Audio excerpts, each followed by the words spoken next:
8 বছর হলে ঝালমুড়ি বিক্রি করি। আচ্ছা, তাহলে চটপটি। বেচা কিনা কোন সময় ভালো হয়?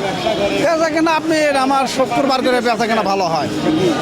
প্রতিদিন আপনার কেমন একটা ইনকাম আসে এখান থেকে? প্রতিদিন ইনকাম আছে ওই 1200, 800, কোনোদিন 700।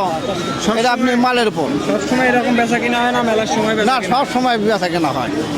আপনার আমি ওই যে আপনি ডাক বাংলা মোড়ে ওখানে এই রোডের মাথাতে বিক্রি করি। সব সময় ওখানে থাকে? হ্যাঁ, সব সময় ওখানে। আর এগুলো আপনার হচ্ছে কত দূর থেকে দূরান্ত থেকে লোক এসে খায়? বহু দূর থেকে। তার মধ্যে কিছু কিছু নাম বলেন কোন কোন এলাকা থেকে এসে খায়? আপনি শেরপুর থেকেও আসে, ধনুর থেকেও আসে, তারপরে শিবগঞ্জ থেকে আসে, জয়পুরহাটেরও আসে, ঠিক নাই। গাইবান্ধারও আসে? হ্যাঁ, সব জায়গারই গাইবান্ধার ছেলে পেলে কেমন আপনাদের এখানে কেমন মনে হয়? ভালো। তা আপনি হচ্ছে আজকে সারা রাত এখানে বেচা কিনা করবেন নাকি এইটুকু? না, এইটুকুই শেষ। কালকে সকাল 10টার সময় আবার এখানে আসবো। কয়বার এখানে খাদ্য নিয়ে যাচ্ছেন? একবারই নিয়ে যাচ্ছেন? একবারই নিচ্ছি। আচ্ছা, একবারই আপনি 14 কেজি লোড দিচ্ছেন। ঠিক আছে। তাহলে আপনার গ্রামের বাসা কোথায়? গ্রামের বাসা গর্মস্থান, মাস্টারপাড়া। আচ্ছা, ঠিক আছে, আপনাকে অসংখ্য ধন্যবাদ।